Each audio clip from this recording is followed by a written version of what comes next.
এবং নেতৃবৃন্দ এখানে উপস্থিত আছেন। আজকে 1000 লোকের তারা ফ্রি চিকিৎসা দিচ্ছেন, দাঁত ওঠাচ্ছে, দাঁত ক্লিন করতেছে এবং দাঁত ক্লিন করতেছে। আমি অনেকের বক্তব্য নিয়েছি, দেখেছি তারা খুব সুন্দরভাবে কাজ করতেছে।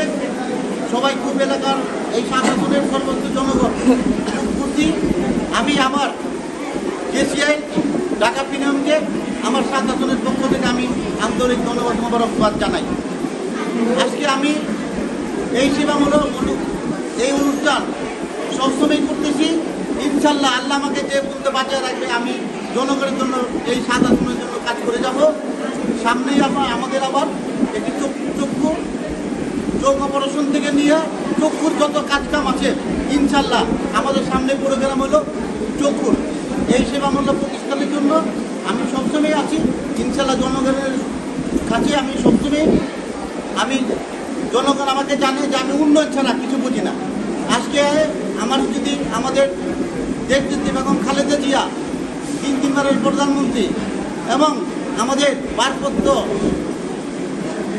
দেশ নায়ক জনাব তারেক রহমান যদি আজকে এই এলাকায় আমাকে নমিনেশন দেয়, ইনশাল্লাহ আমি এই 7 আসনকে ইনশাল্লাহ তাদেরকে উপহার দিব। আর আমি জনগণের সঙ্গে আছি, জনগণের সঙ্গে সবসময় থাকবো, জনগণ আমার পিছিয়ে আছে। এই বলে আমার বক্তব্য। এলাকা এই বাংলাদেশ থেকে বিচলিত করেছে।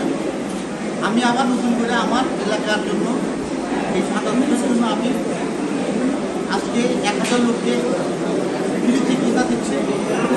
আজকে এটা ওই কেসিআই ঢাকা প্রিমিয়াম ওরা আইসা এই কাজ করতেছে। আমি আমার সিটি সেন্টার সহ আমার জিনিস আমি তাদেরকে সহযোগিতা করেছি।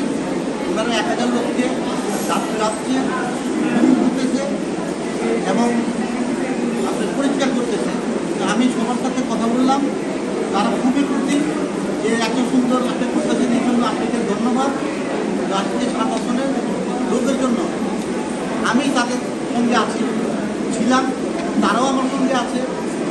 আমি এই 1000 লোককে আজকে তারা বলতেছি 1000 না, আমরা যদি 1500-2000 হয় আমরা হিসাবে আপনার শেষ করে যাওয়ার যত রাত্রে। তো আমি জেসিআইকে ধন্যবাদ জানাই আমার এই 7 আসনের পক্ষ থেকে, জনগণের পক্ষ থেকে, আমাদের ভারপ্রাপ্ত চেয়ারম্যান জনাব তারেক রহমানের পক্ষ থেকে এবং আমাদের মা ভারপ্রাপ্ত চেয়ারম্যান এবং 3বারের প্রধানমন্ত্রী বেগম খালেদা জিয়াকে আমি ধন্যবাদ জানাই যে আমার আজকে এই এলাকার দায়িত্ব, লালবাগের দায়িত্ব, এই 7-এর দায়িত্ব দিয়েছেন। তো আমি আজকে জনগণের দাবি, যদি আমাকে এই 7 আসন থেকে আমাদের দেশনেত্রী বেগম খালেদা জিয়া এবং আমাদের দেশ নায়ক তারেক রহমান আমাকে নমিনেশন দেয়, ইনশাল্লাহ আমি এই 7 আসন থেকে পাস করে আমি তাদেরকে এই